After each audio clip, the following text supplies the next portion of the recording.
Shahar draws.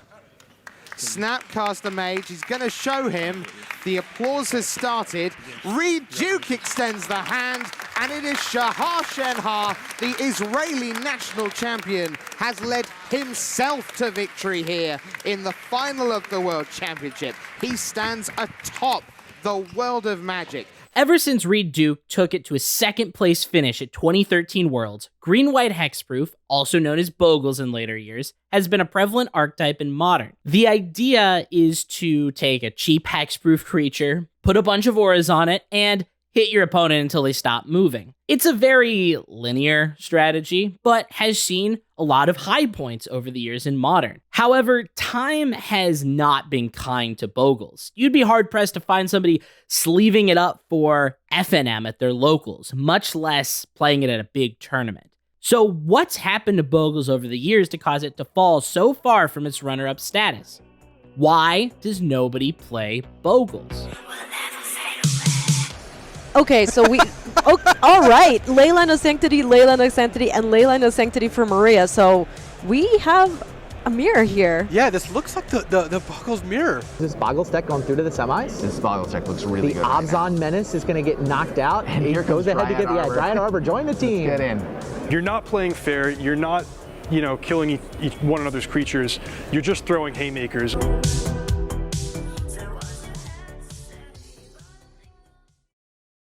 So let's start with a look at your modern-day Bogles deck list. We have our Bogles, our auras, and our support creatures. These decks run many 1- and 2-mana auras to quickly get their turn 1 Bogle armored up, and because of this, run a low land count. The land count is usually around 20. And back when it was legal, Bogles was one of the decks that easily slotted in Lurrus of the Dream Den, as the only real concession was running Leyline of Sanctity in the sideboard instead of the main deck. The auras generally give important keywords like First Strike, Lifelink, Protection from Creatures, Vigilance, and Trample to push through and keep life total high. Many also have Totem Armor, an effect that destroys the enchantment instead of the enchanted creature if it were to be destroyed. These were seen more back in the day as an answer to board wipes, but they are still played today. A single copy of Dryad Arbor is run as a fetchable creature in a pinch, but more commonly allows your fetch lands to soak up Edict effects. And finally, Light Paws effectively doubles your auras by searching and equipping another one of equal or lesser value whenever you cast an aura. A great Bogles hand will generally open with 2 green-white lands, a Bogle, Light Paws, and 3 auras. An average Bogles hand will open with 2 Bogles, a green-white land, 1 2-drop aura, and 3 1-drop auras. A hand must be mulliganed if it either has no lands or no Bogles. So you're playing a deck that has to find 1 copy of 8 cards and at least 1 land. And that sounds easy until it isn't. Bogles is one of the most mulligan-intensive decks in the game. Not because mulliganing Bogles really requires much skill or thought, but because you're effectively just mulliganing until you find the right amount of cards in your hand. And you're thinking to yourself, statistically, I've got to be able to find them, right? You'll say that until you're mulling down to 3 because you still haven't found a single Bogle. Listen, time on this planet is short, and you don't want to be on your deathbed thinking about all the times you mulligan trying to find a single Bogle. All that time you wasted on that. Just play a deck that's more consistent.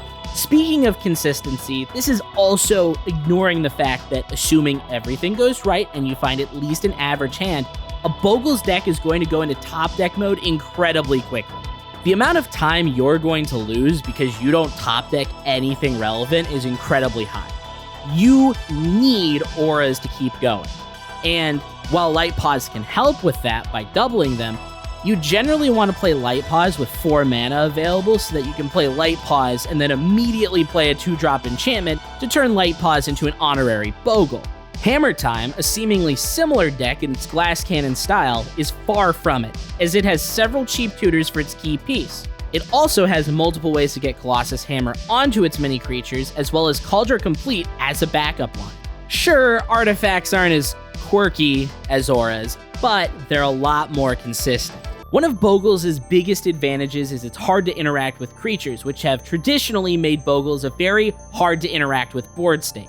Now, I'd argue that the final nail in the coffin for Bogles was when engineered explosives became a value play, and not because Bogles was in the meta. It was just a good free roll, and Bogles got caught in the middle of that. But despite Bogles being buried, Wizards has continued to draw more nails into its tomb. If you can't interact with the creature, interact with the auras.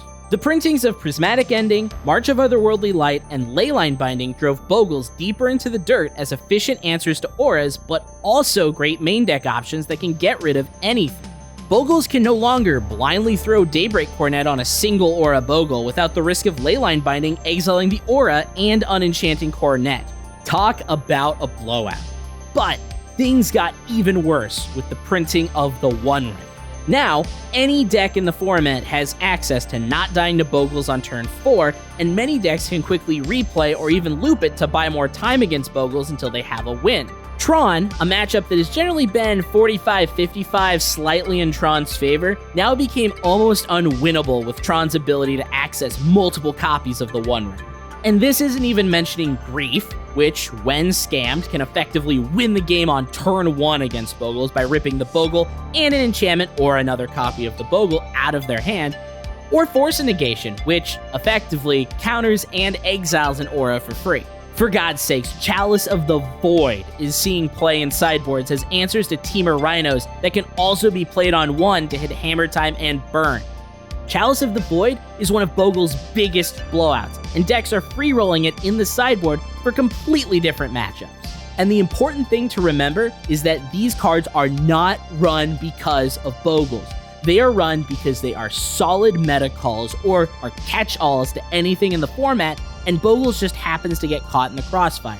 It's the exact same scenario from when people were free-rolling engineered explosives, except this time, it's far worse because I do not see most, if any, of these cards going anywhere in terms of meta relevancy. At least you can argue that engineered explosives needs to be in a meta with high amounts of 1-drops you need to get rid of, or maybe decks where Alt-2 is the big one they're playing. All of these others can just catch effectively anything, or provide so much value that they're never going away. A smaller but equally important thing to keep in mind is, while other decks have gotten all of these tools, what has Bogles gotten?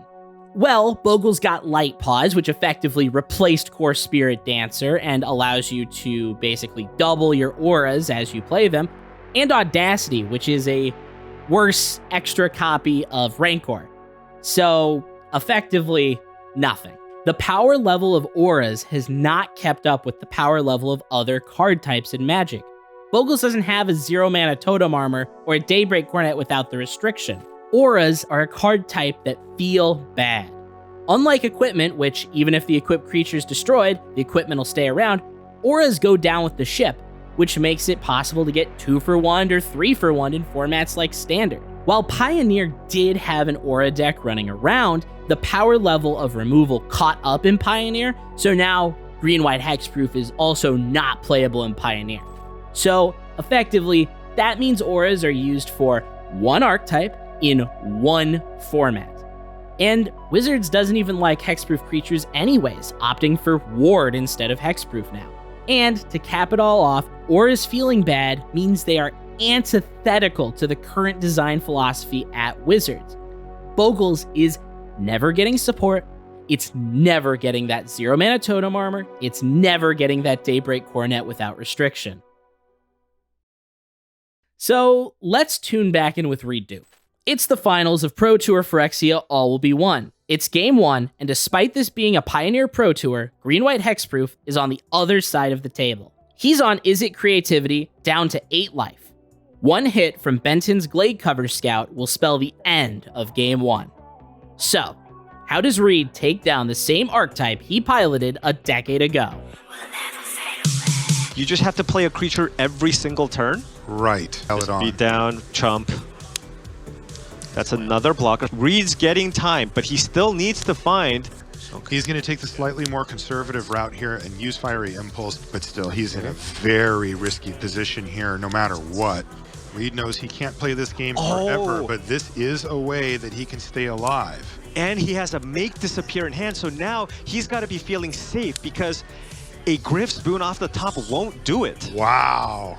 I cannot believe that Reid is even still in this game. I mean, you have 4 Fable of the Mirror Breaker, right? Just draw all of them, I guess. Yeah. Get in the way and just hope Benton doesn't find a way to. I mean, no evasion force damage whatsoever. through. Yeah.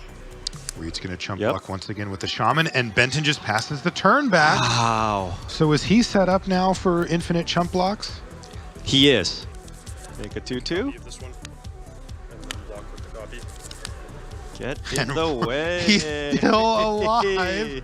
Oh, there's a Skrelv. That's just a target for Fiery Impulse. He actually hold, found a target. Yeah, hold that, make disappear. And it looks like Reid's going to be mana efficient here. Now remember, Reid definitely wants to cast this Fiery Impulse, although he found an Indomitable Creativity. Creativity for 2. Combo off, attack you for 30. So 30 minus 12. Looks perfect to There me. you go. Because he's tapping his mana. Yeah, he's tapping 5. Reid ripped Indomitable Creativity, Wow. and that was so clutch because he just made the 2 clue tokens Right off the top. And Benton Madsen, with the perfect start, even off of a mulligan to 5, has to sit here and stare There it is. at these 2 green permanents hit the battlefield for Reid Duke. And he's going to attack for lethal against Benton Madsen, who had the start. He had it. Wow, what a game 1 win for Reid Duke. I honestly cannot believe that he found a way to win that game.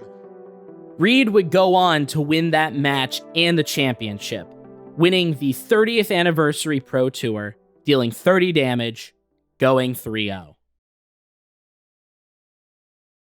Bogles, to put it simply, is a deck from a bygone era, where putting down a hard-to-interact-with threat and beefing it up was enough to win games, when counters to the strategy were dedicated sideboard pieces and not catch-all answers to multiple things in the format, or just general value pieces. While the creatures in Bogles are still resilient, the auras are not. And hexproof creatures look a lot worse when they're reduced to a 2-2 or a 1-1. The deck's still losing to itself due to low consistency, the irony in it being a very interactable deck now, and the lack of support has spelled doom for the Bogles archetype. While there's still players running Bogles through leagues on Magic Online and going 5-0, it's very clear that the days of Bogles being a serious tournament contender are over.